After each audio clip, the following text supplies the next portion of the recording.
Hi guys, today I will continue my series about growing moss. I've released the first video in spring last year that was about how to encourage moss growth in areas where you have grass and moss. I also showed you how to remove the grass and encourage even more moss in this area. In case you haven't seen that video, I'll link it up there for you so you can check it out later. Today in this video I want to talk about how to grow moss from scratch, so on an empty surface. And in order to do that, I will show you the different stages of moss growth, how that looks, and what to do in order to get the moss to start growing. So with stage number one, I'm gonna start right here. You can see this mound here in front of me. That mound has been shaped by Adam last year, and we just used soil from our compost that we had from planting plants, the soil that we dug out. So this soil here is loam soil. And then what we did, we just compacted this mound, or Adam did actually, and you can see now a bit more than half a year later that moss is starting to grow.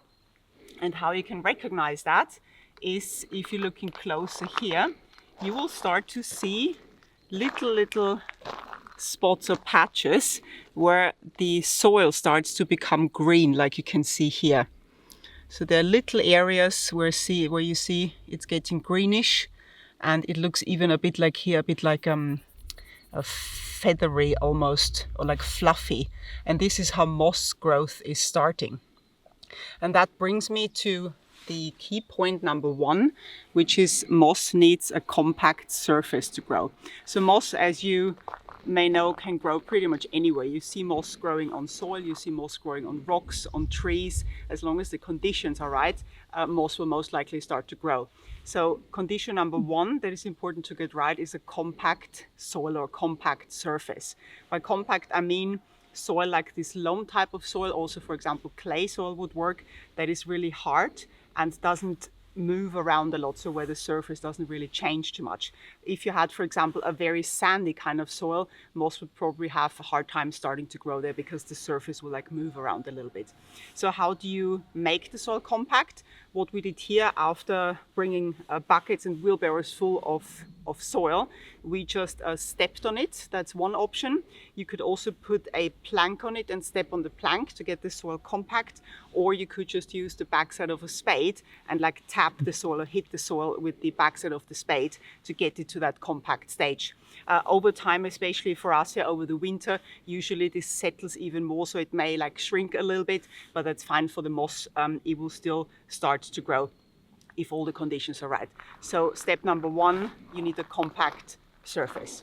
And this is the first stage of how moss is starting to grow. Next, I'm going to show you a intermediate stage, a mound that we did 2 years ago, and where moss has started to cover pretty much the entire mound.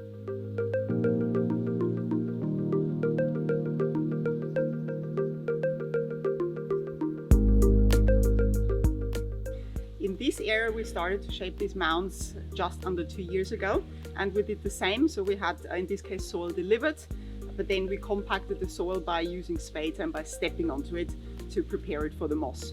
And here you can see that the moss cover is pretty much full. So this kind of growth rate I actually consider fairly fast for moss.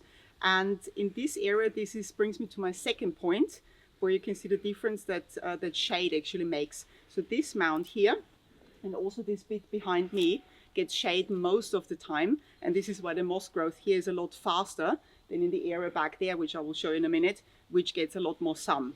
So moss can generally grow in sun.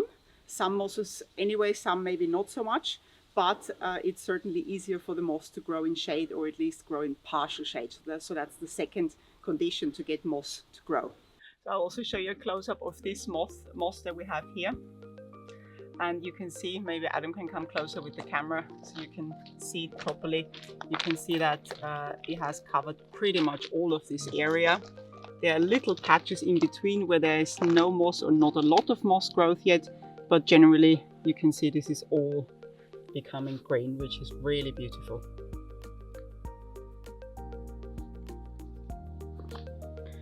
Over here you can see we have a few little stones that were already in the soil. Over time, as the soil settles, they are starting to come out, but it doesn't really matter so much, so we do not remove them, we just leave it as it is. What I do remove, picking it just up here, is a leaf So this is also an important point to keep the surface free of debris. Right, now let me show you the area that is more sunny, and you can see the difference.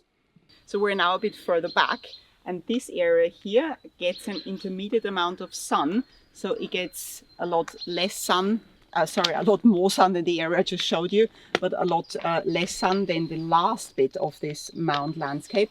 And you can see here the moss is starting to come, but it's by far not as much as at the other end that gets most of the shade. And now here I'm going to the very end. Sorry in case the white balance is off for a second, it's a very sunny day today. And you can see here this last little bit of this mound landscape gets a lot of sun because south is on that end. And you see here moss is starting to grow, but it's almost nothing compared to the rest of this mound landscape.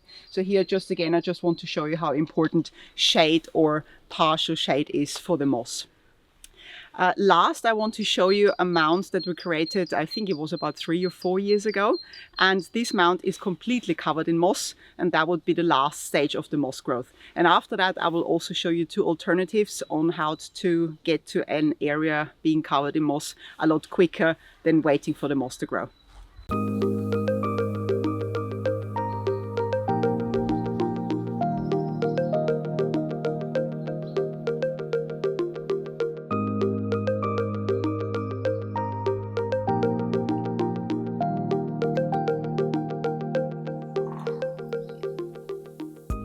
So this mound here is one that we did a few years ago. Adam shaped this mound also from soil that we have left from planting all the plants. We did the same thing here. We poured the soil and then we stepped on it and also used spades to compact it. And then we just left it really. And you can see this one here, given the longer time that we created this, has been overgrown with moss completely. We do have some weeds in here, like in this area, for example, but this is important to take them out, which I do from time to time during the growing season, so to give the moss the space it needs, otherwise it will be overgrown with weeds. So keeping it weed free is another good point. And you can see here, maybe Adam can come a bit closer to see this beautiful moss cover here.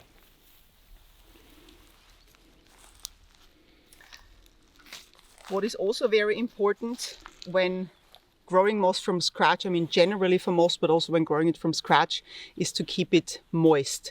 So this is why of course shade plays a role, because typically shady areas stay more moist for longer. This mound here has a lot of shade. It does get a little bit of sun, so probably you could say the location is a partial shade location. But if it gets too dry, and that is not really dependent on the season where we live. We do get proper seasons, but we have barely any snow these days, so our springs tend to get really dry. So if it's too dry, even in spring, in summer anyway, if there's no rain, we do water these areas where we want, where we encourage moss to grow. Otherwise, moss will just get dry. It usually doesn't die from it, but it can withstand longer, drier periods, but it's not ideal. So the best is to, and the third important point I'm making, is to keep the moss moist as well. And by moist, I mean really just misting it is enough, or quickly going over with the garden hose, that's enough. It doesn't have to be wet. Moss doesn't want to be soaked, it just needs to be moist. And this is one part of the moisture that is important, so to put the moisture on the ground into the moss. That is also a reason, by the way, why you often find moss growing in between the grass, because it's moist there, and this is what moss likes. And the other point is also the humidity you have in the air, so the relative humidity. Now obviously this is nothing you can influence, but if you live in a climate that is more humid, moss will probably grow a lot easier than in a very dry climate, so just a point to consider as well. Right, next I'm going to show you 2 alternatives on how to get a moss cover quickly.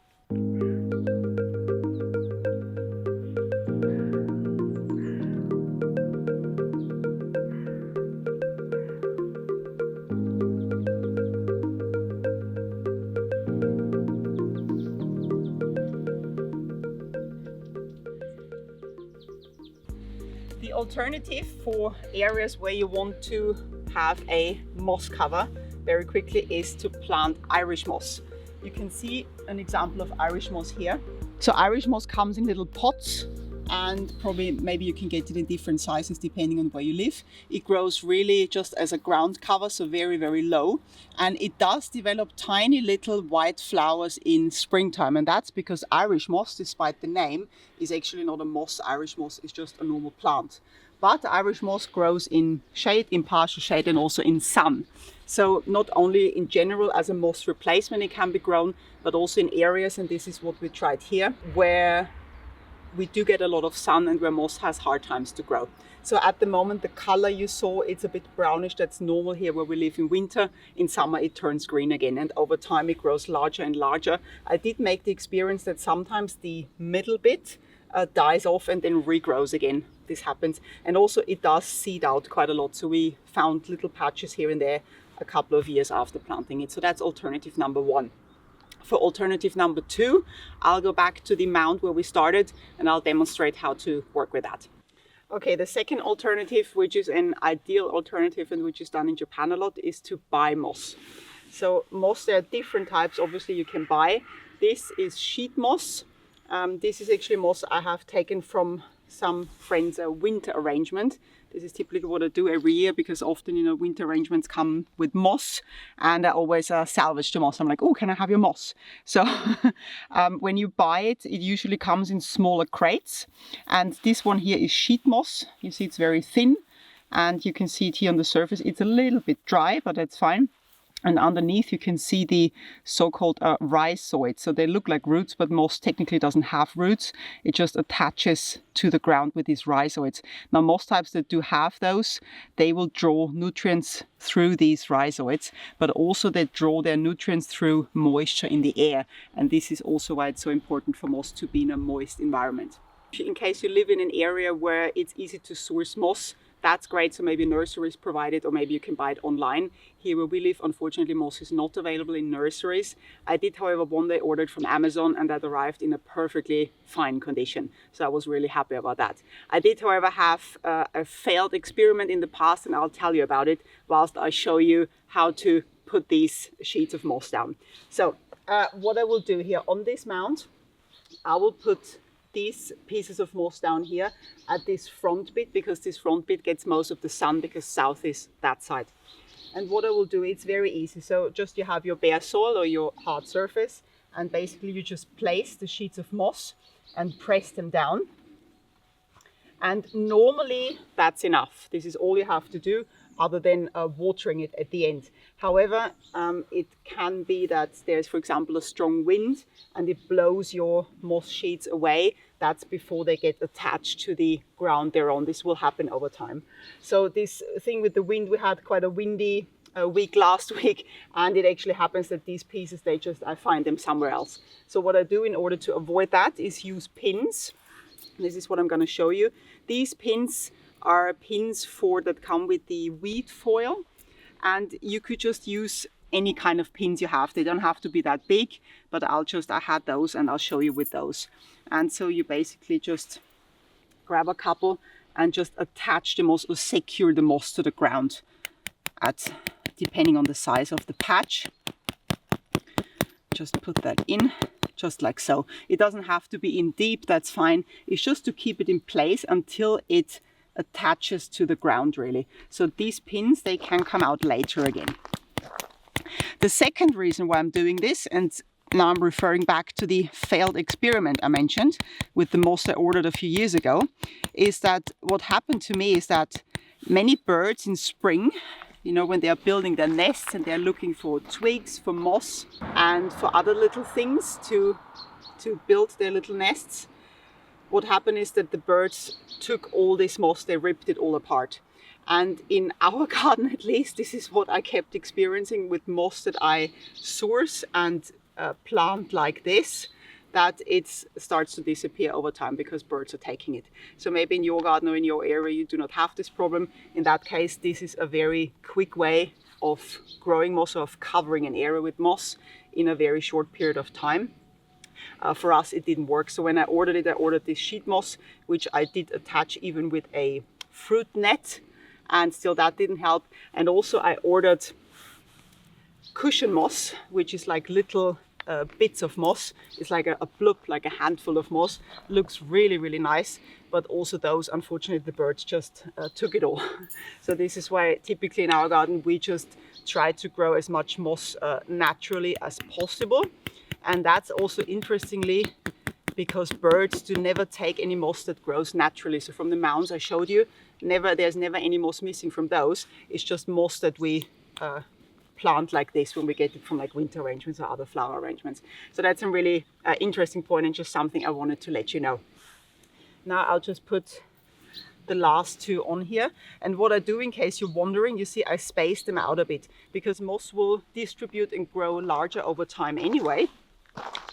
And this is why I usually keep a little bit of distance between those patches. You don't have to do this, you can also place them right next to each other, but I do in order to like cover a bigger area, because usually these gaps in between, they get overgrown fairly quickly by the moss. So regarding growing times, maybe a last point, when growing moss from scratch, and this is why doing it like that is a very quick alternative. That's because when moss is grown naturally from scratch, like here, it takes, in our experience, in our garden, in this climate here, about 1 to 2 years until you start to see moss grow. And this is obviously a long time, so it requires some patience, and it can be sometimes a bit frustrating because you're like waiting for it and nothing is happening. And also the conditions have to be right. So if there's too much sun or if it's too dry, then it probably will not grow that easily. So this is very important. And this is why planting moss like that is a really good alternative if you can source it easily and if the birds in your garden aren't taking it. So let's see what happens with these pieces. The last thing I will do with those is just to water quickly with the garden hose. I'll do that after we're done filming this video to make sure it hydrates again because it's a little dry. And then basically it just stays as it is. And then once it's attached to the ground, the pins can come out. This is probably going to take a few weeks or a few months to do that. So let me summarize for you guys. What was the most important points I was talking about? Point number 1, you need a compact surface or compact soil to get moss to grow naturally. Point number 2, this surface or area where you want to grow moss should be ideally in shade or at least partial shade, possible in sun, but very difficult. Point number 3, you need to keep the moss or the area moist, and I mean moist, not wet, because moss doesn't want to be soaked, just a little bit of moisture is enough. And point number 4, it needs to be kept weed free and free of debris. Otherwise weeds will just take over because moss grows a lot slower than a normal plant like a weed, and so this is why it's important to keep the area clean and make space for the moss. I'm gonna get the gardening hose now to water that moss, and that brings me to the end of the video today. I hope you enjoyed it. Please don't forget to subscribe to our channel. It comes without any obligation and it's completely for free, and it really helps us out. Thanks for watching, guys. I see you next time. Bye.